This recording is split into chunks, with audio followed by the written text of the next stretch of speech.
Cool. So let's get underway. So single phase motors. Cool. So does anyone here deal with motors on a regular basis?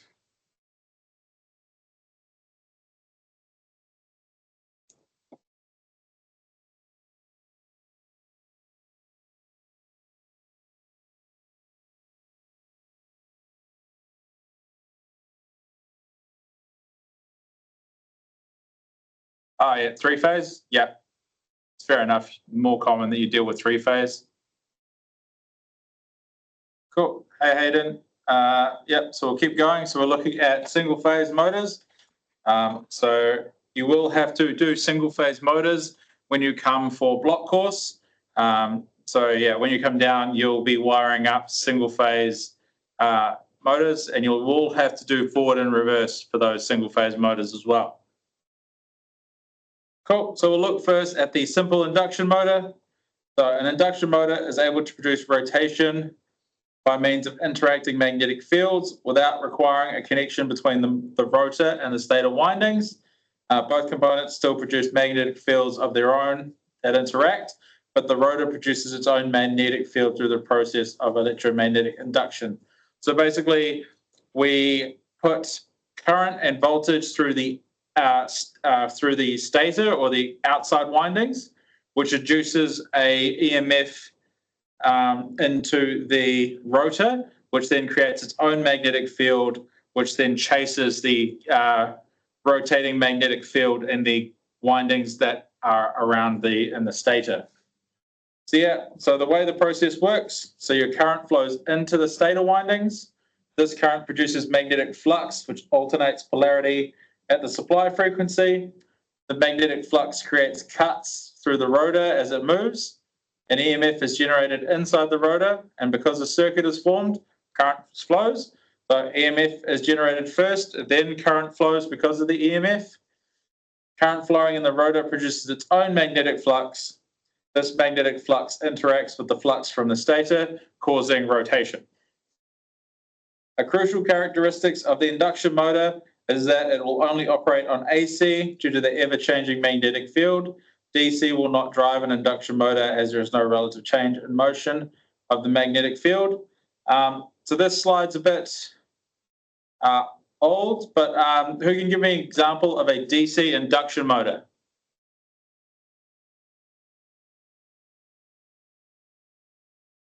Guys may use them on a daily basis for work.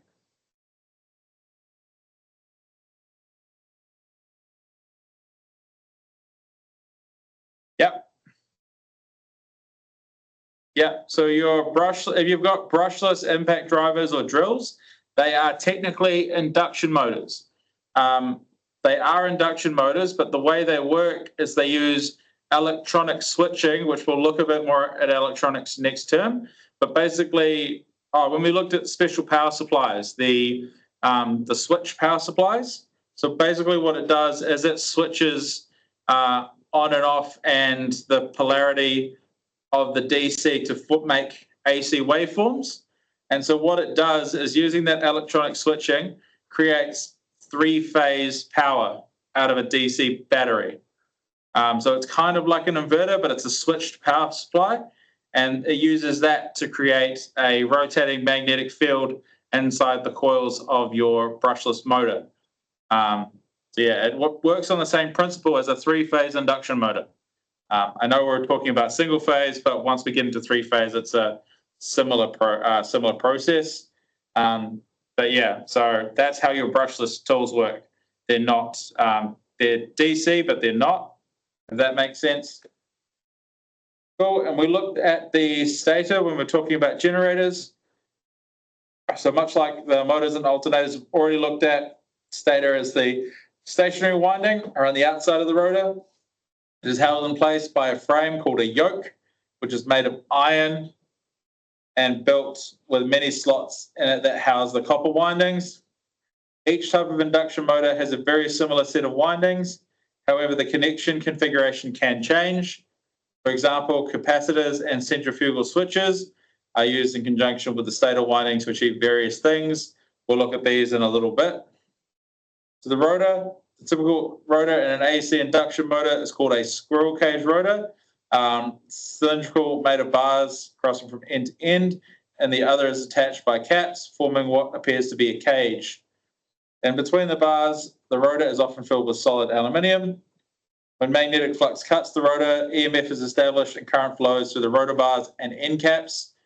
The current sets up its own flux and interacts with the state of flux, which results in rotational torque. Larger rotors often have small links protruding out of each end of the rotor. These protrusions act like fans to move the air around the rotor inside the frame. Cool. So a motor with one winding. Cool. So we must look at the current flowing within the motor as it alternates direction. We already know that an AC waveform alternates from a positive half cycle to negative every 360 degrees at 50 hertz. So this happens every 0.02 seconds. In the first cycle, current flows one direction and forms a magnetic field with flux lines moving in a particular direction. As the field grows, it induces an EMF and therefore current into the rotor, where its own flux lines are set up. These flux lines interact, but only for 1/100th of a second, or 0.01 seconds, before the current reverses direction. When it reverses, so does the magnetic flux around both the stator and the rotor. This only occurs for another 1/100th of a second before the cycle is complete and starts again. So the magnetic field is constantly being created and then destroyed, created and then destroyed as the current changes direction. Now, the reason why this does not make for an effective motor is that the rate at which the flux is changing direction is so fast, the standing inertia of the rotor cannot be overcome to get from a standstill until enough force can shift it. Once it has momentum, it's easier to move, but in the first instance, not enough energy can be given to the rotor to get it to spin in one direction before the current flow changes direction and wants to move the rotor in the other. So it'd be fine if we were hand cranking our motors, but it doesn't quite work. Another way to look at it is that with only one winding, the stator does not develop a rotating magnetic field for the rotor to chase. Thus, the rotor will sit there and oscillate back and forth 50 times a second because it cannot gain sufficient momentum to begin spinning. If you were to observe the rotor in this state, you would not see it moving, but you would still hear it hum. If the rotor is given momentum by an external force, it will continue to run as the inertia of the rotor at standstill is overcome. So we'll just sit there and go until you go and spin the motor one way or the other, and then it will keep spinning. But until you do that, it'll just sit there making weird noises at you. Cool. So with two windings. So split phase motor is a motor with two windings connected in parallel. One is called the start winding and the other run. These two windings are very different in terms of their circumstances. The start winding is typically a thinner wire, resulting in a higher resistance and lower reactance. The run winding is the opposite. A thicker wire has a lower resistance and a higher reactance. The effect of this is that it creates a phase displacement between the current flowing in the start winding and in the run winding. A further result of this displacement of current waveforms is the magnetic flux. It also displaced between the two windings, meaning that one magnetic field peaks in flux density before the other. This induces magnetic flux of the rotor that interacts with these two moving stator fields and causes the rotor to twist in a particular direction, enabling it to self-start. So always remember your run winding for when you do any motors. Your run winding is your low resistance and your start winding is your high resistance. So whenever you come to a motor, all of the nameplates are rubbed off. You can't figure out what winding is what. You can put your ohm meter onto the windings and cool, that one's got this resistance. Oh, this one's got higher resistance. That one must be the start winding. Cool, we can see the waveforms overlaid on the graph here. Shows the start winding with lower reactance, has a slight current lag compared to the reference voltage, and the run winding with greater reactance has a larger current lag. Flux density is proportional to current, so when each winding's current value peaks, so does its respective magnetic field. The phase displacement between the two windings is typically 30 degrees. Typically. Cool. So just as the diagram shows, the start and run windings are physically displaced 90 degrees. This means that the magnetic flux is also displaced, so that when one peaks in one location, the rotor responds at that point, and then the other peaks, so the rotor follows. This causes the initial rotation at startup. See here as an animated illustration of how the windings are placed within the motor frame and how the rotor responds to the peak of each winding's magnetic flux. See there as it passes each winding, it causes more rotational energy to be into the rotor. Cool. So summary, two windings with differing reactance values cause a phase displacement between the alternating current in each branch of the circuit. This displacement also creates a displacement of magnetic flux with simulates a rotating magnetic field. The induced rotor flux then interacts with the flux of each winding in turn, which results in torque. Cool. So then we look at adding a switch. So before we look at it, what do you guys think I mean when I say centrifugal switch? And what does it do?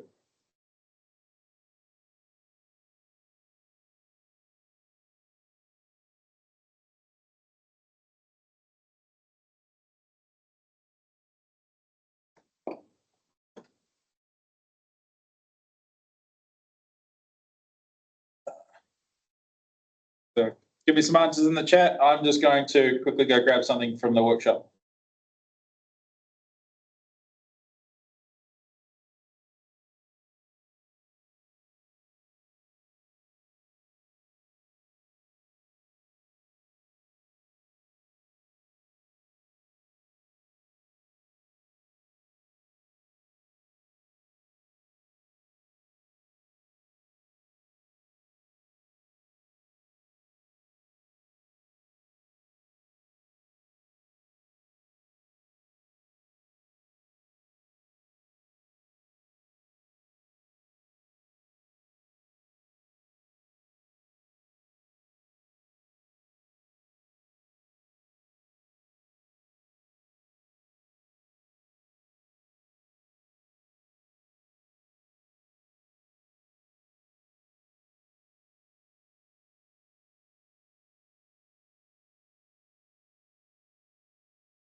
Yep, so yeah, centrifugal force from rotation will activate a centrifugal switch.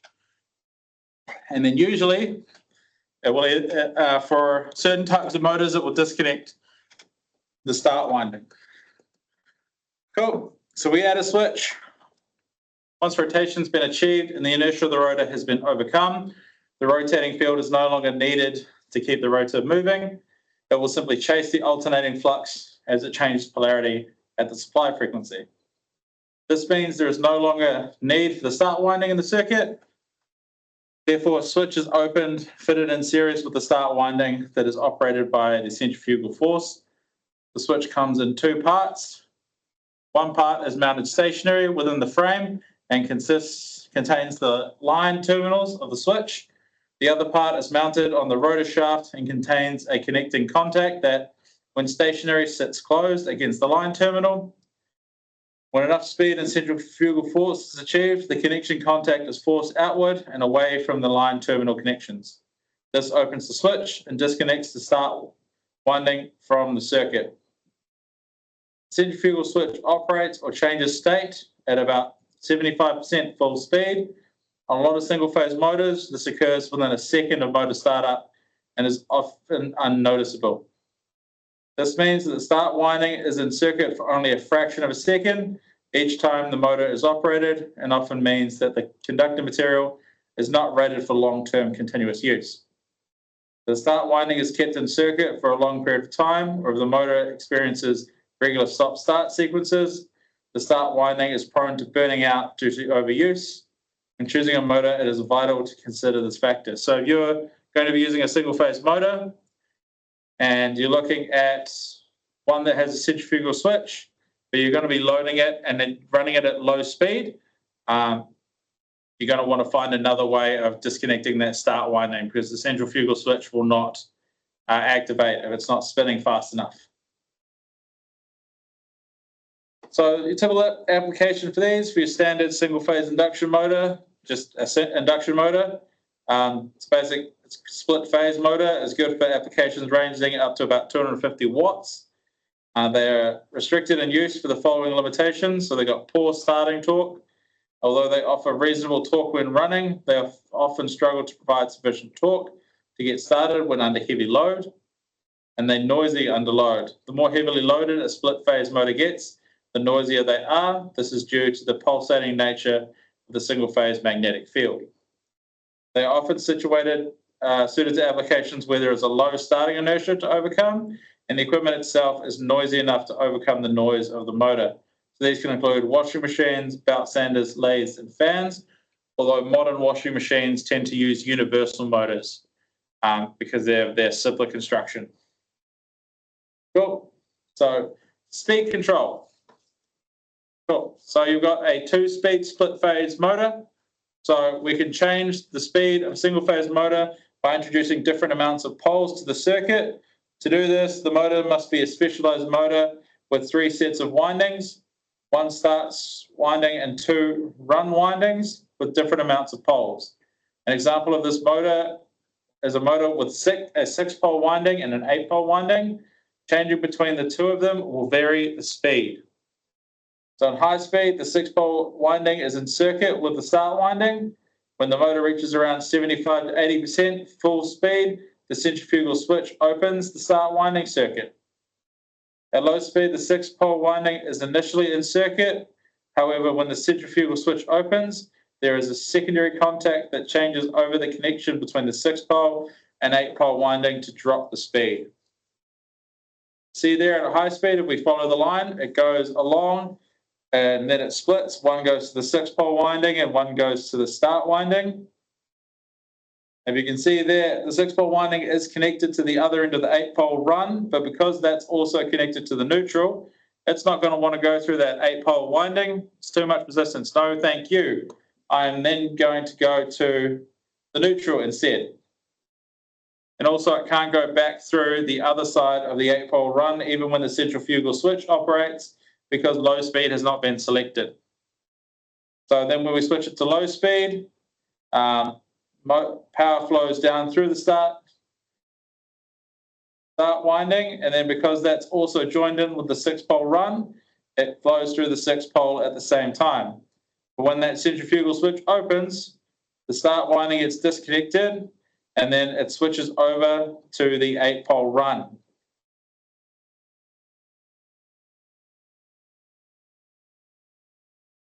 Does everyone get the circuit, or do you need me to go through it a little bit more?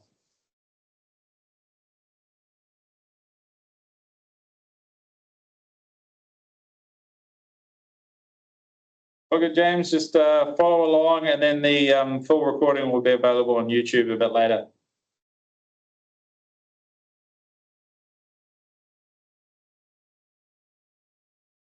Yeah, cool. I'll go over the circuit. I will grab whiteboard pen.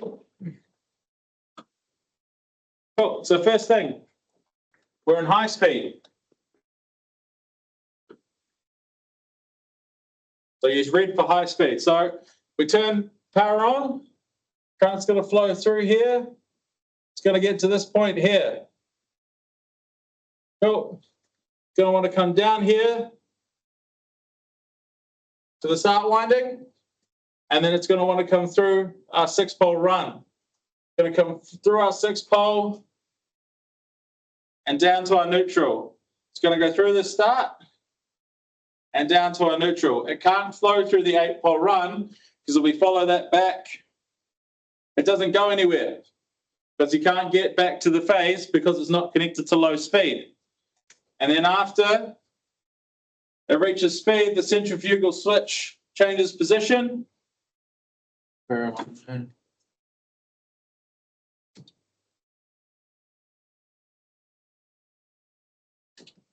Cool.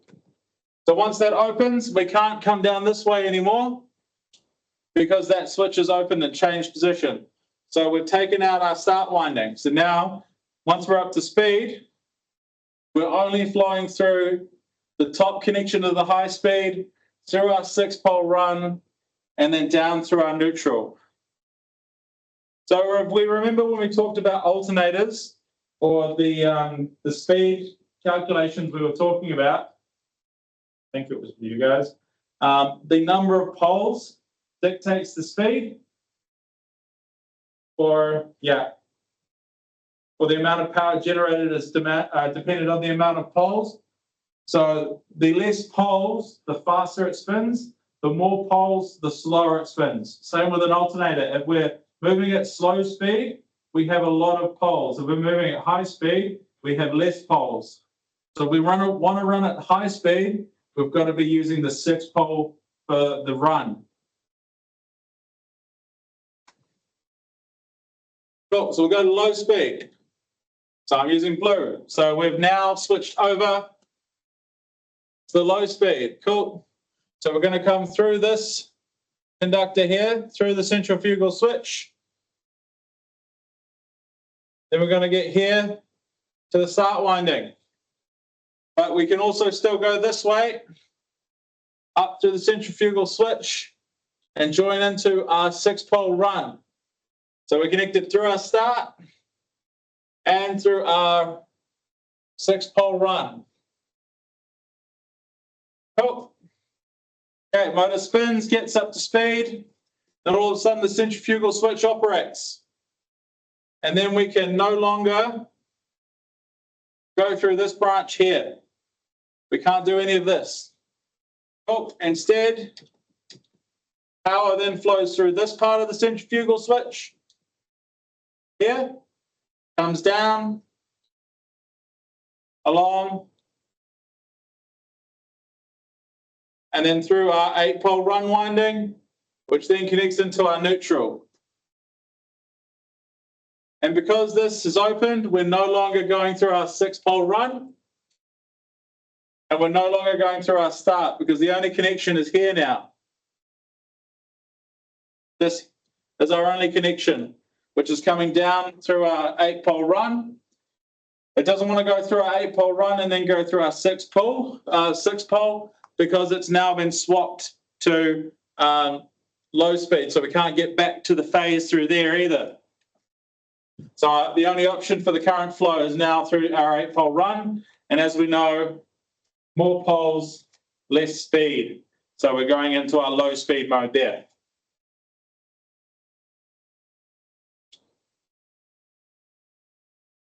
But that made a bit more sense for you guys. Cool. Now, motor reversal. So for single phase motor, it's a relatively simple concept, but usually it takes a while for people to get their head around it. So we know when we're talking about 3-phase motors, some of you guys who are familiar, maybe you guys did some of it in your year 1 block course, to reverse a 3-phase motor, you just swap the 2 inputs of any of the phase connections. So you take your line 1 and your line 2 input, you swap them around, boom, your motor spins the other way. It's a relatively simple concept. So in order to reverse the direction of any of the single-phase motors we've studied so far, and the ones we're going to look at, the supply polarity must be reversed across one winding. Either the start auxiliary winding or the run winding, but not both. If we reverse both of the connections or phase and neutral of both windings, we're basically not reversing the magnetic field at all. It's going to be the same because we've inverted both. So we need to swap either the run or the start. So this in itself does not seem like a difficult idea.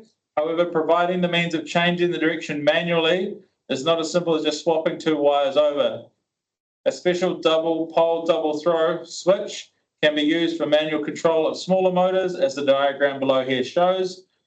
Larger, more automated motors must use a set of contactors, as simple intermediate switches like the one used in the diagram above are not rated for higher current flow. So yeah, if you're doing it for a small motor, like 50 watts, you can use an intermediate switch, like a PDL intermediate switch, to make a motor spin the other way. So yeah, so for larger ones, we must see contactors. In this case, the reversal occurs in the auxiliary winding, but in theory, does not matter. You can see here that no matter where the reversal is done, four conductors plus a protective earthing conductor are all that needs to be run. So you need to run four conductors, a neutral, a phase, and the neutral phase swapping. So you only need really a normal three-phase or three-pole contactor to do this. And we show you guys how to do it here in the workshop when you come for block course, or well, we try to get you guys to figure it out yourself, but then we'll give you a hand if you can't quite get it. So what do you think is easier to swap, the run winding or the start winding?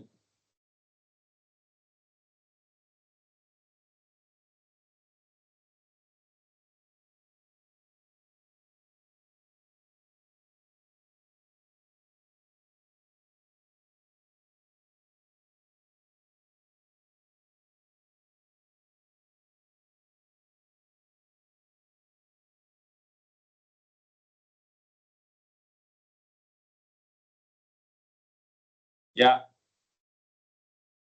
Yeah. So the reason the run winding is easier to invert is usually because so when we look at capacitive motors or motors with capacitors in them, there's more capacitance, there's other stuff that gets in the way in the start winding, because the start winding is normally where you connect your capacitors. So when we look at the cap start and cap start, cap run motors, it's a lot easier to just invert the run winding because you don't have to worry if you get any of the capacitors muddled up. Cool. Now there's a short video just kind of giving you a visual reference. There's no audio. There was, but it was just awkward music. You got your three-phase contactor and your overload. So this is for a three-phase motor. So all that. Cool. So cap start motor.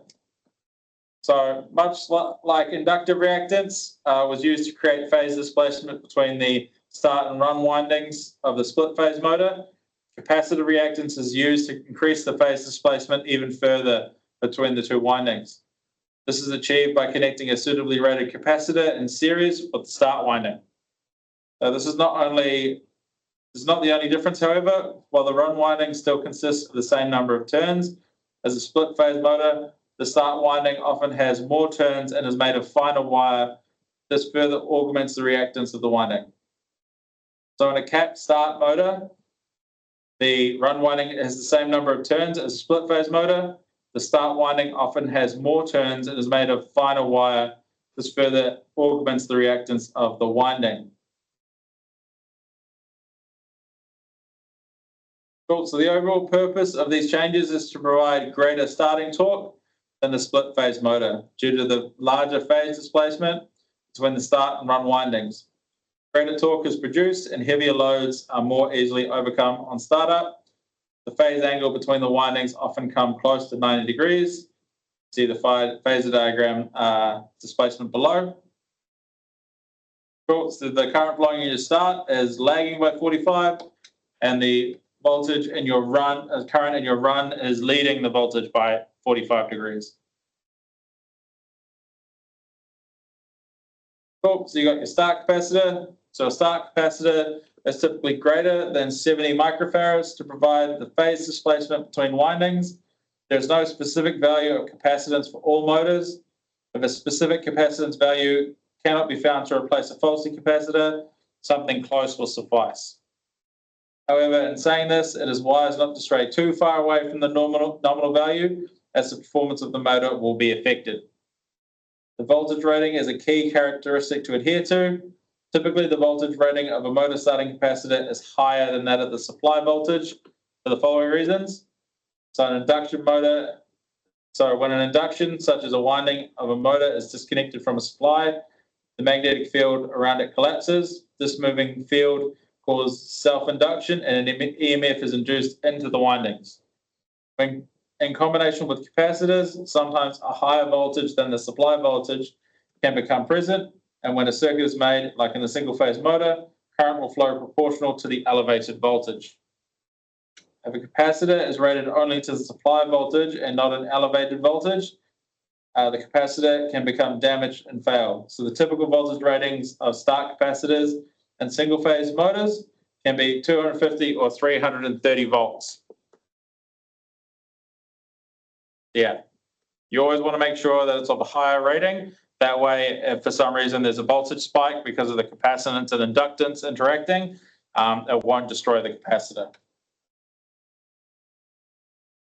Cool. And then you've got your cap start, cap run windings.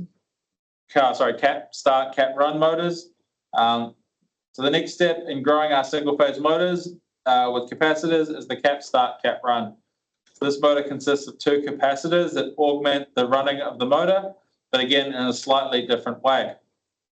So the diagram here shows the familiar capacitor in series with the start winding and the centrifugal switch. However, this time a second capacitor is connected in parallel with the start capacitor and the centrifugal switch. This means that the motor can provide a higher level of starting torque due to the phase displacement by the start capacitor. It also provides a higher running torque than a standard split phase motor, as the run capacitor maintains a greater phase displacement between the two windings while the motor is running. This sort of motor is good for use with the likes of large air compressors. You might note that the start winding is now in circuit continuously and is not switched out by of the circuit by the centrifugal switch anymore. This stands to say that it can no longer really be called a start winding anymore. In a motor where a secondary winding used for startup is in use continuously, its proper name is the auxiliary winding. This auxiliary winding must now be rated to carry current continuously, unlike that of a start winding that is switched out. Oh, I will not be subscribing to your YouTube channel. Cool. So the run capacitor. Cool. So this type of capacitor is different from the start capacitor.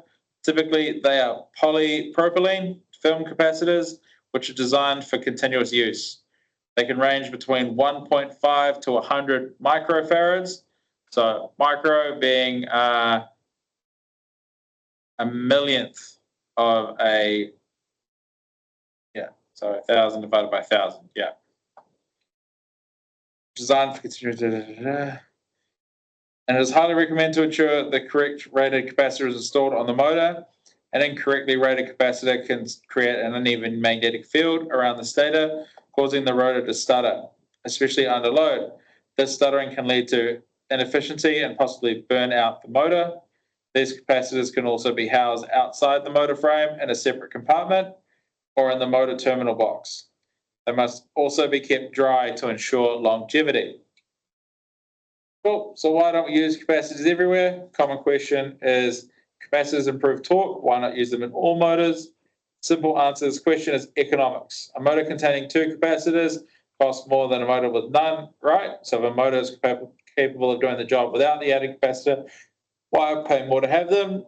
This was true when this PowerPoint was created, but cap start, cap run motors are not that much more expensive than just a cap start motor, and they are a lot more efficient.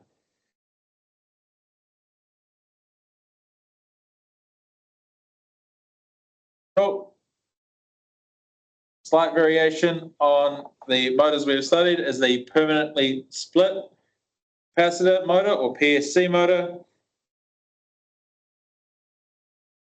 And this is a motor that utilizes the capacitor in series with a winding. It does not include a centrifugal switch. In this case, both the winding and the capacitor are permanently energized when the motor is running. Therefore, both the winding and capacitor must be rated for continuous use. This winding would also best be described as the auxiliary winding. These two windings are identical in length and cross-sectional area. The capacitor in a PSC motor is specially rated and sized to provide a constant magnetic field strength around the stator while load is applied. It results in a very smooth and quiet operating motor that doesn't have the standard hum of a standard split phase or cap start motor. The ideal application for this speed-torque relationship is a fan. Intake fans, extract fans, even bladed ceiling fans are ideally suited for a PSC motor. When the air is standing still, there's very little load to overcome, but as the fan spins faster, more resistance is placed upon the fan's blade as they spin. The other advantage to using a PSC motor in the likes of fans is reduced noise. So especially useful in an office space where you don't want to have too much distracting noise. Cool. So another advantage of the PSC motor is the relative ease in which the rotation direction is reversed. A switch is installed across the capacitor, so the supply alternates and which winding is in series with the capacitor and which is in parallel. This changes the phase displacement so that one winding leads and one lags, determining the rotation of the motor. Pretty straightforward, right?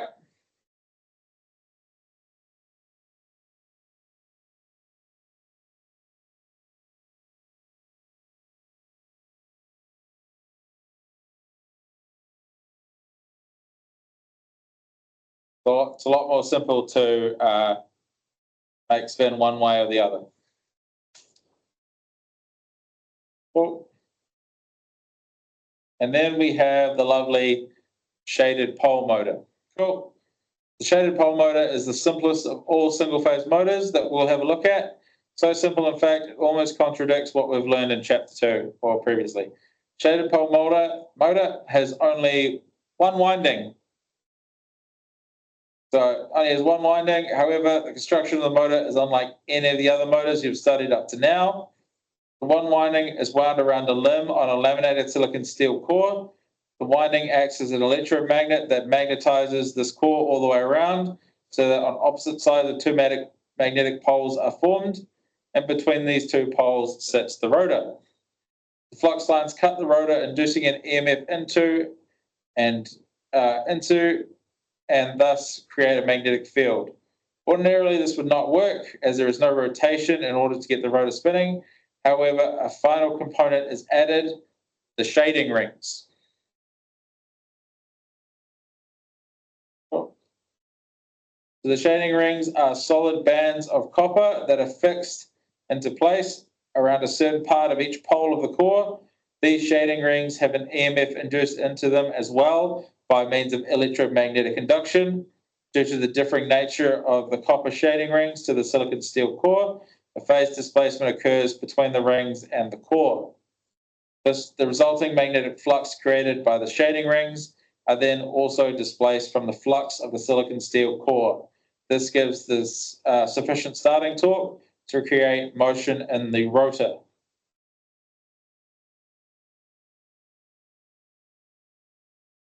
You can see there is a slight difference in field between the shading rings and the core itself. This creates that rotating magnetic field.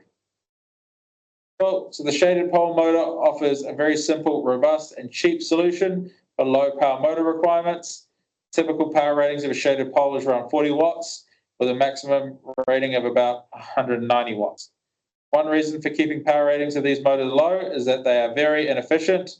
They can range anything from as high as 30% to as low as 8% efficient.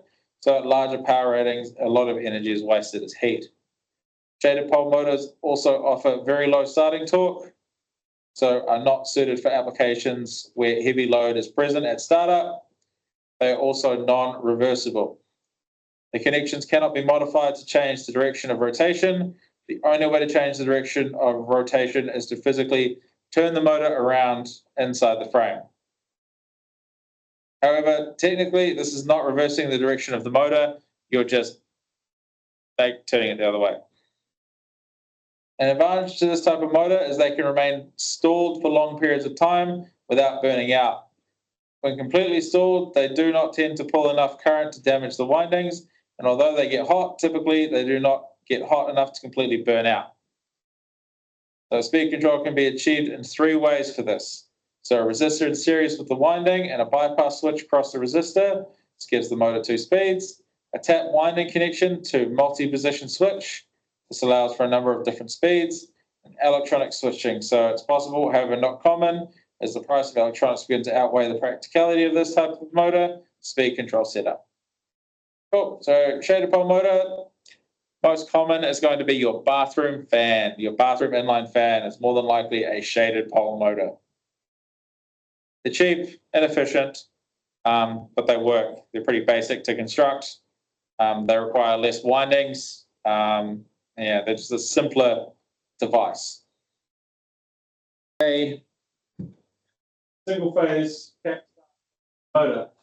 Can you all still hear me if I'm here? Move the desk a bit closer so be picked up by the microphone.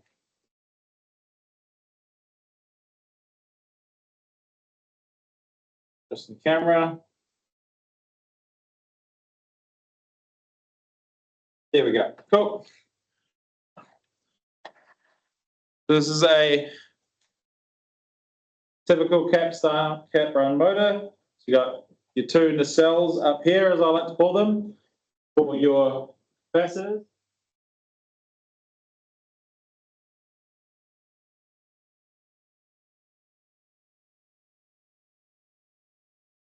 And because we use them here in the training center, this is our connections. So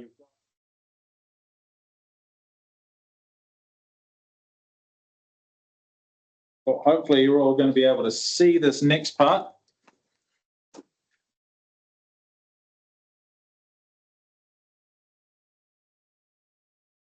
Cool.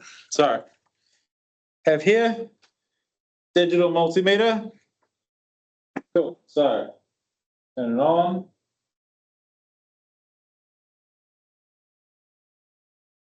You guys able to read that?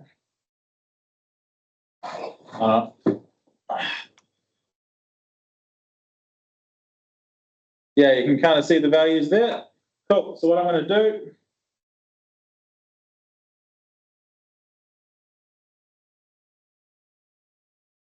let's measure the windings. Cool.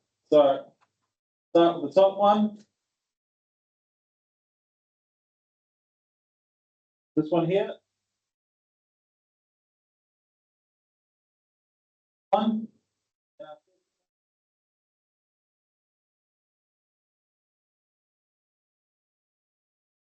Which one do you think is our start and which one do you think is our...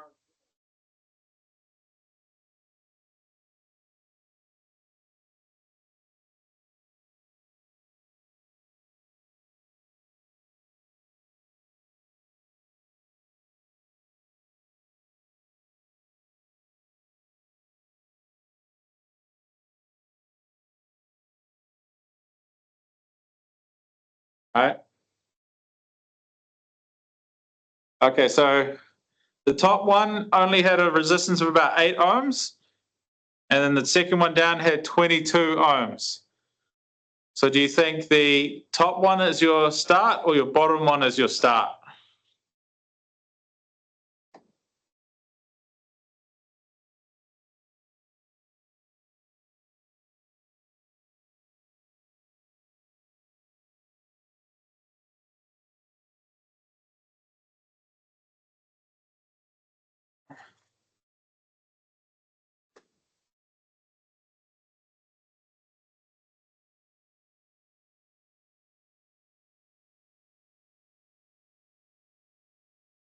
Hold on.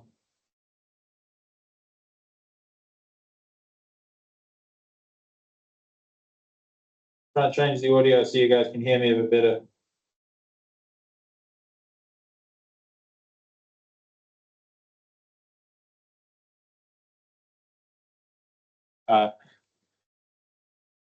So you should still be able to hear me a bit better now. Cool. So yeah, it seems pretty unanimous. The top is our run, the bottom is our start or our auxiliary. Cool. Now we have a look at the middle one.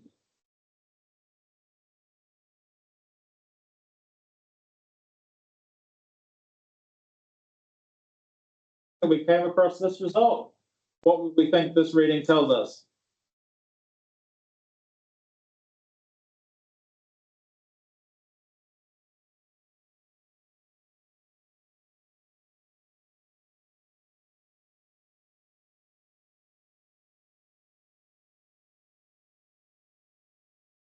Yeah, at 0.2 ohms, we would assume this is our switch. And as much as I try, if I stand here and spin the motor like this, spin it nearly fast enough to get it to open up again. So until I actually put some power onto this motor, it's not going to activate that switch. I just can't physically spin the motor fast enough to get it to do that. Cool. So next thing we're going to do is we're going to change mode. And we're going to look.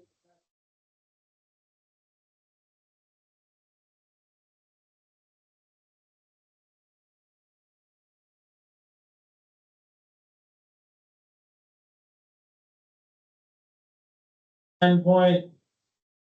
Try and get a good connection. Yeah, so about 10 microfarads.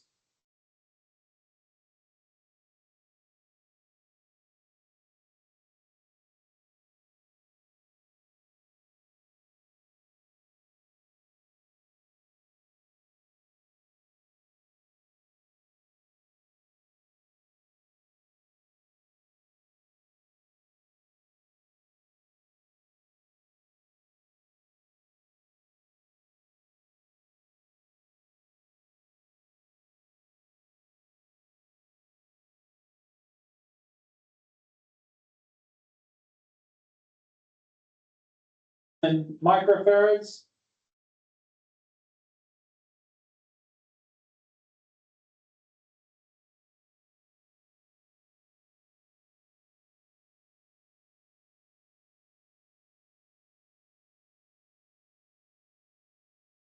So we've got two capacitors, one at 10 microfarads and the other one at 24. Which one do you think is our start and which do you think is our run?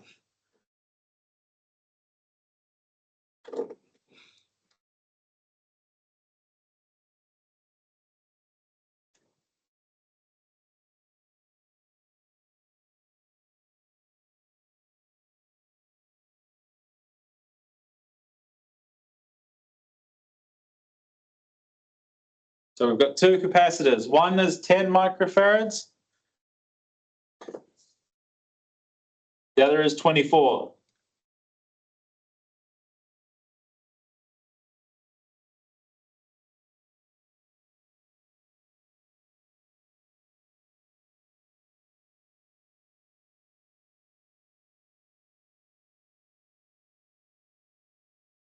Everyone agree? Higher is the start.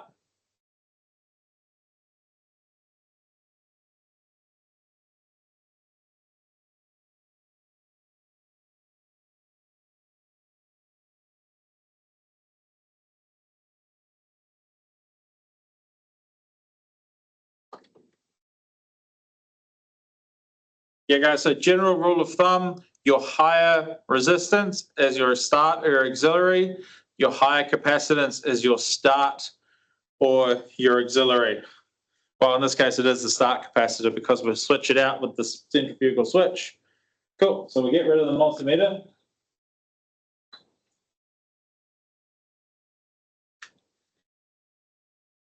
Cool, so now we'll wire it up.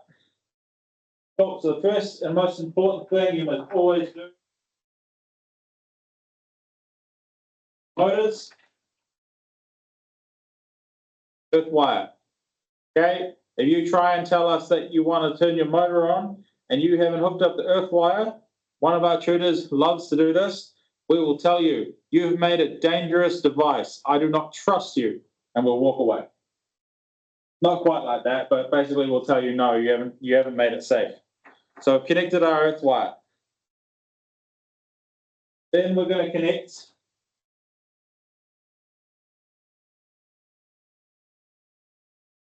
so me, I'm going to go in on my right, out on my left. So I'm going to take my neutral and I'm going to plug it into the other side of my run winding. I'm then going to take an extra bit of neutral wire and I'm going to connect. Yes, we're allowed to double stack. into the secondary side of my auxiliary winding.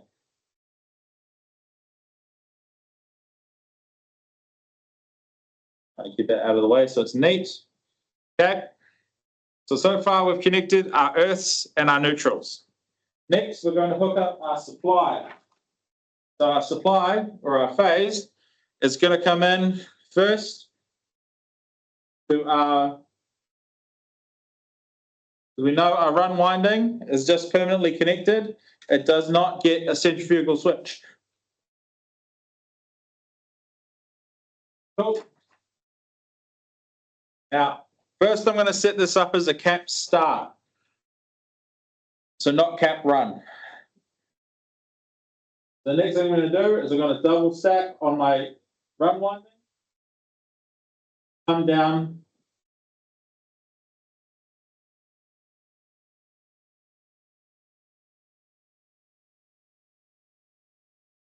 And I'm going to use a different color for my switch control. So my switch, and then because I'm doing in on the right,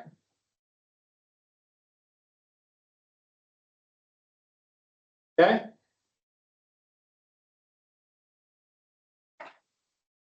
Everyone with me so far? So far I have connected my earth to my earth, my neutral to the secondary side of my windings. I've permanently connected my run winding straight from the supply. And then I've come off of that to the centrifugal switch. From the other side of the centrifugal switch, I've then gone to my start capacitor. And then from my start capacitor, I'm going to swap colors again, just because I like to do blue for my capacitors. It allows me to visually tell what I've done.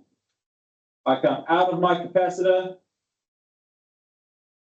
and then I come to my, okay. So what I've done here is I've connected a cap start motor. So not cap start, cap run, but just cap start. Okay. It's making sense so far. Anyone who doesn't understand what's going on so far, please sing out so I can address it. I will then draw the circuit up on the board again so we can see it. Cool.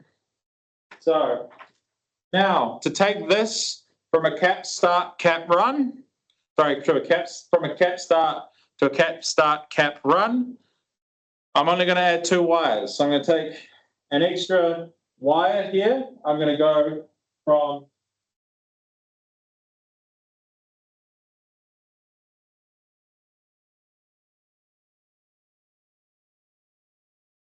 and then I'm going to come out of my run capacitor to my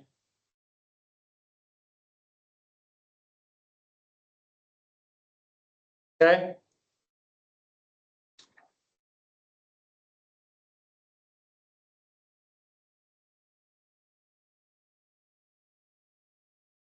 I know the wires are a little bit long. That's what I could find in the drawers at a little bit of a short notice. Cool. Does this make sense to everyone? So I'm going to draw it up on the board.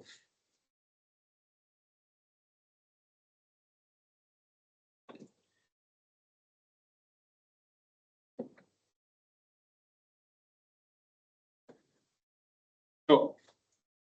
Now,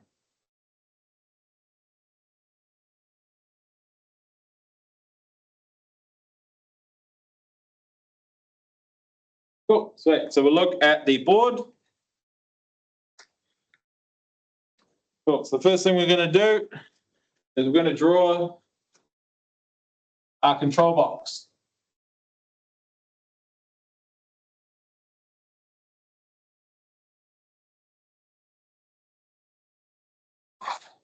So I'm going to use purple instead of white. So we've got our red connection points here. And then we've got our white connection or our switch. What does that look like for you guys? So that purple's horrible. No, I need to find another color.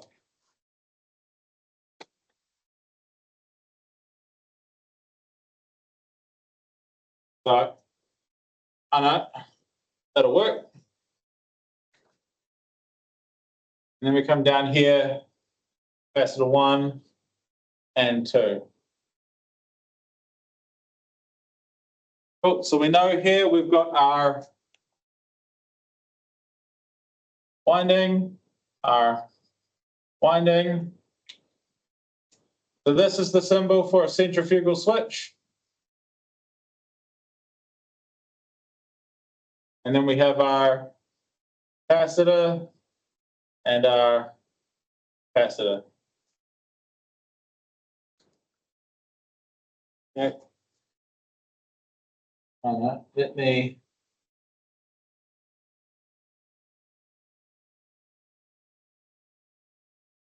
Cool, better view. Cool. So we know from our tests that we did on our motor, we know that this is going to be our run winding. This is going to be our auxiliary.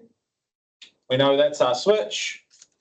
We know this is our run capacitor, and this is our start capacitor. Cool. So we're going to take our, I know I've used these colors for different things. We're going to take our red phase input. We're going to come in, and we're going to put our terminal connection here. We're going to bring our neutral. We're going to come in, connect into here, and then connect into here.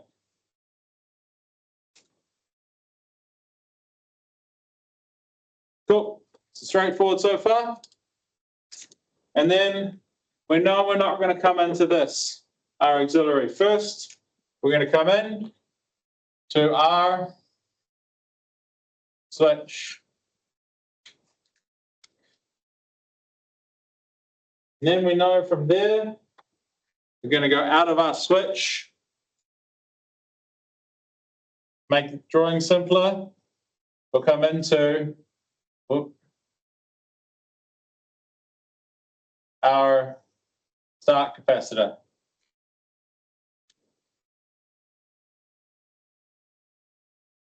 Cool. Then we're going to come out of our start capacitor and come out, come up. And then we're going to go into our auxiliary winding. Cool. So this is our cat start. Cool. So that is how we would wire it. Oh, that orange is not much better. Let's see if I can make it any better. Nah. Give me some decent whiteboard markers that I use. Cool. So that is how we would do our cap run, sorry, our cap start. Cool. So pause the video, write it down. Cool. So now we'll move on to our cap start, cap run.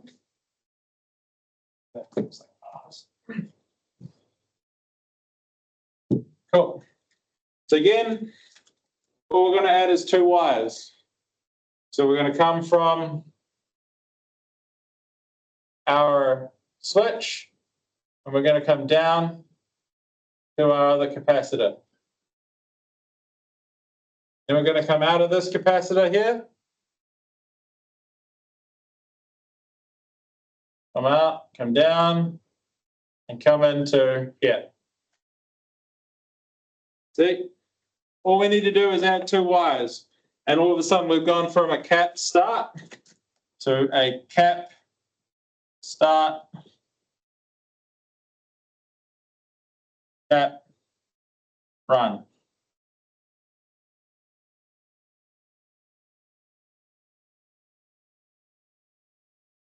Cool.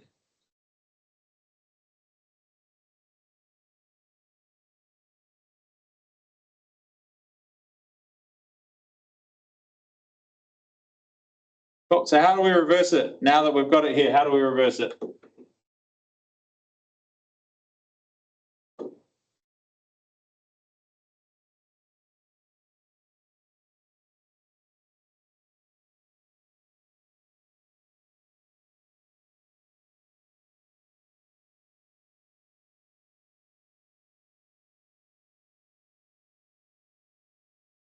So we talked about it earlier when we were talking about motors. Yep.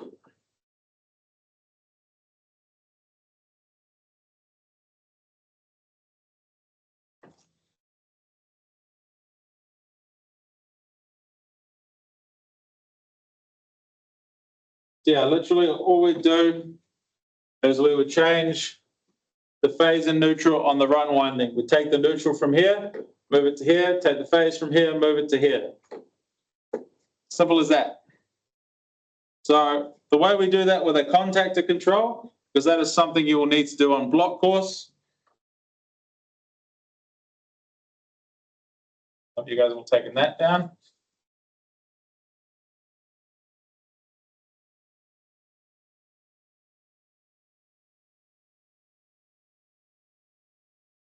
Cool. So you will have your 3-pole contactors. Sorry for the bad drawings. I was hired for my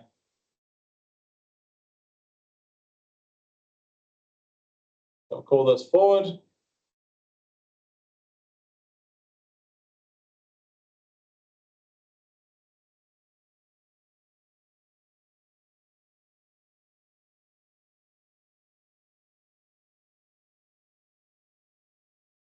And that reverse. Cool.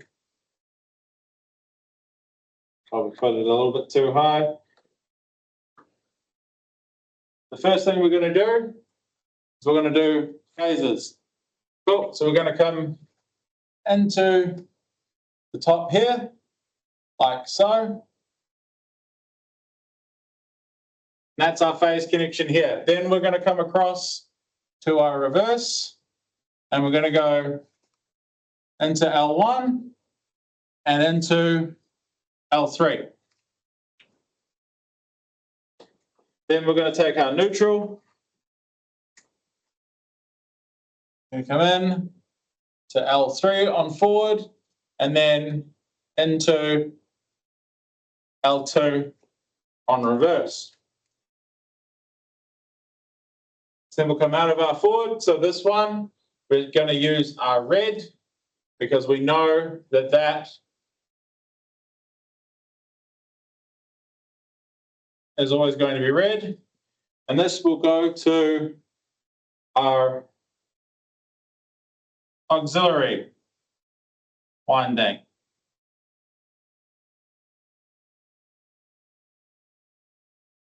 Then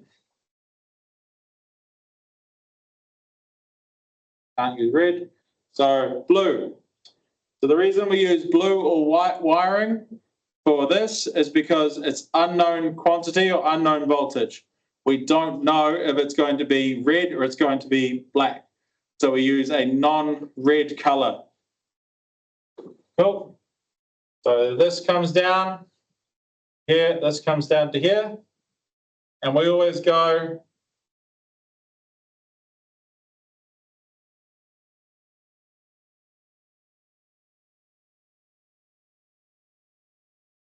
cool. So it's always T1, which is our overload. Should have drawn the overloads in, but we're always on the output. We're always matching 1, 2, 3, 1, 2, 3. So we're doing all of our switching on the top side of our contactors. So we're going phase, phase, neutral, and then on reverse, we're going phase, neutral, phase. And so this goes to our run winding. And then we will bring our neutral straight through.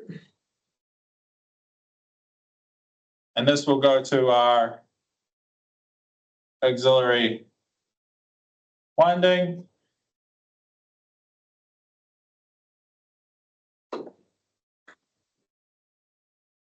So this is the power circuit for our forward and reverse for a single phase motor.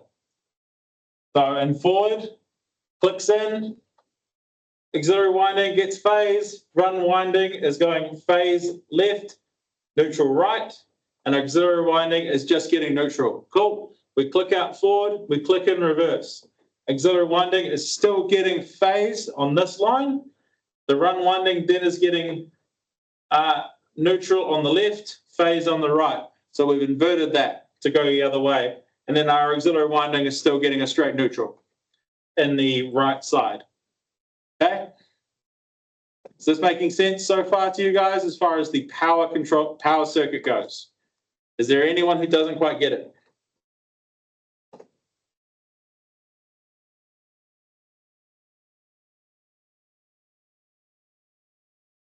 Sweet, cool. So now that we've looked at the power side of it, so this is the power circuit for a single phase forward reverse. We'll look at the control circuit.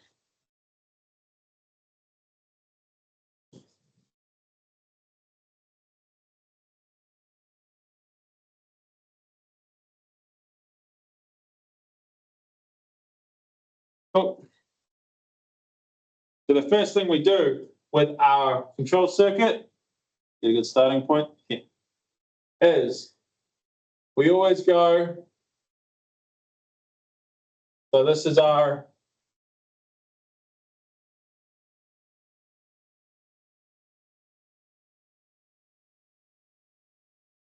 so the first thing we always do, emergency stop. Okay, when we get you to do the wiring projects here in the workshop, we require you always, even if it doesn't explicitly say, put an emergency stop in. Okay, if you don't put the emergency stop in, we're not happy. Then we're going to come out of the emergency stop. And this will be just our normal stop. Who can tell me the difference between an emergency stop and a normal stop button?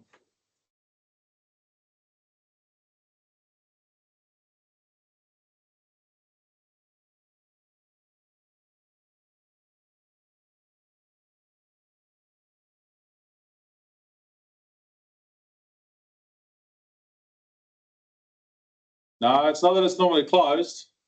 There's a special feature that when you hit an emergency stop button,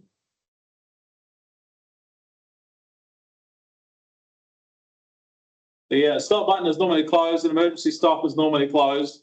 So what is the difference between a normal stop button and an emergency stop button?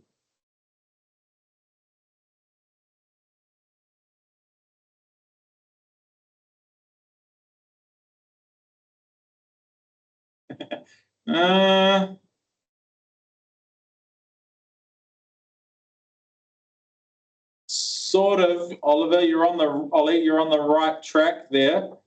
So an emergency stop. Yes, there we go, Thomas. Yep. When you hit an e-stop or a crash stop, as some people call it, you smack it, and then you have to physically turn it and pull it out for it to be go back to a closed position. So it's a latching stop. So as soon as you hit it, it mechanically stops until you twist, and then it pops out. So an e-stop is also called a crash stop because someone will literally come along and just the e-stop if there's an emergency. It's a big red button. You just smack it, everything stops. I think I was talking to someone on a Monday night class, or was it this night class, about the incident with the logging industry up north where there was a machine that had been stopped by one person that had a stop control inside the machine. Gone inside the machine, I think it was a bark stripping machine. And so that stop button should have stopped the machine entirely. Nothing should have gone. But somehow someone on the outside was able to reset the machine and unfortunately ended in a fatality.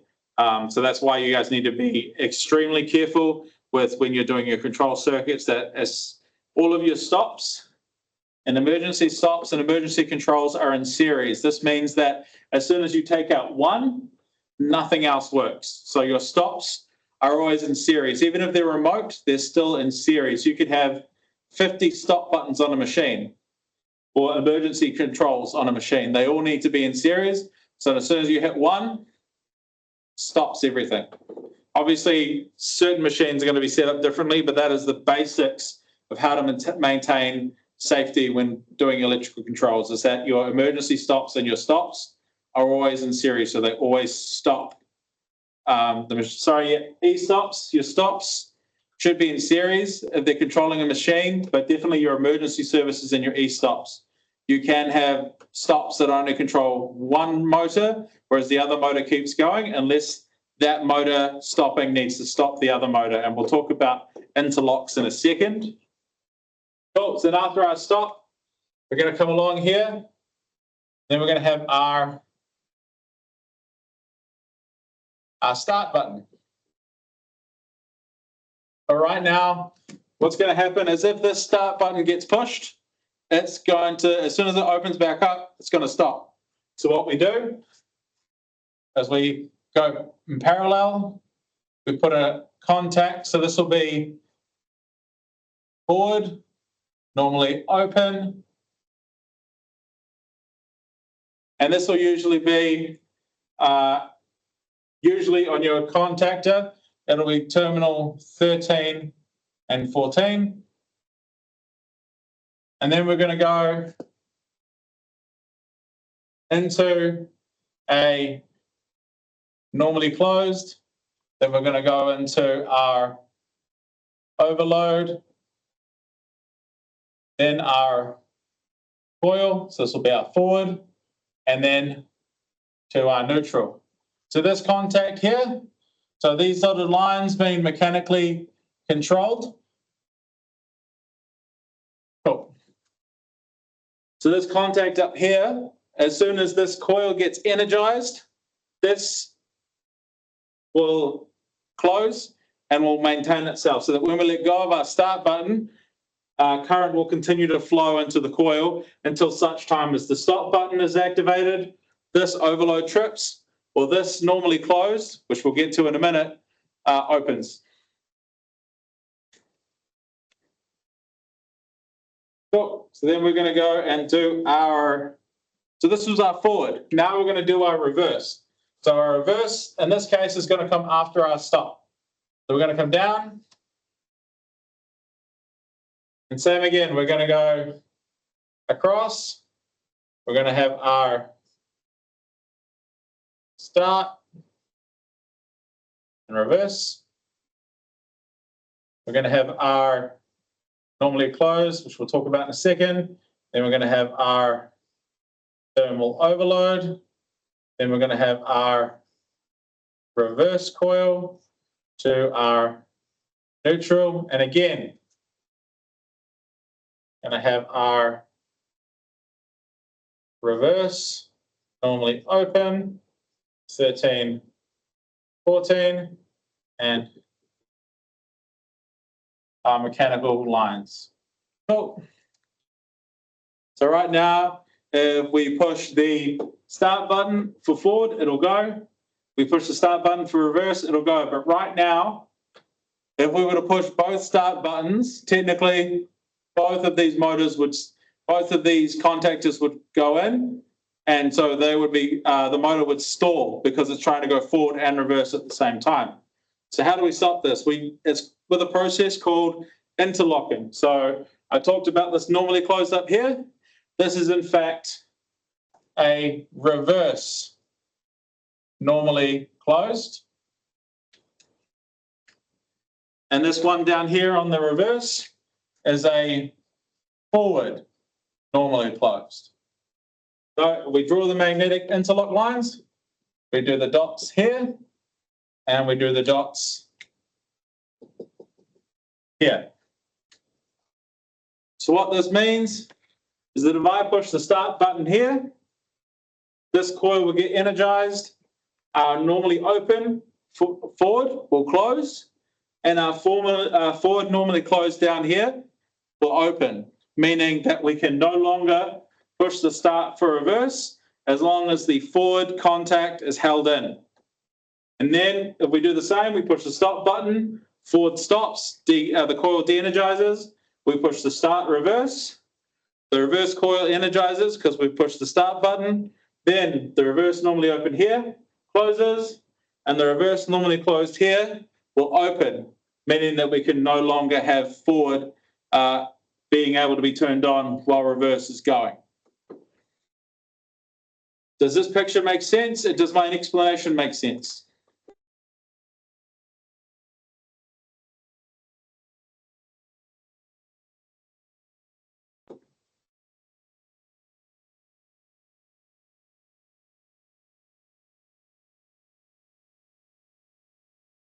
Cool. Yeah, take note of this, guys. So when you come to do your Year 2 block course, one of the tasks you'll probably have to do is design a forward reverse for a 3-phase motor. So this works for both a forward and reverse single phase and forward and reverse 3-phase.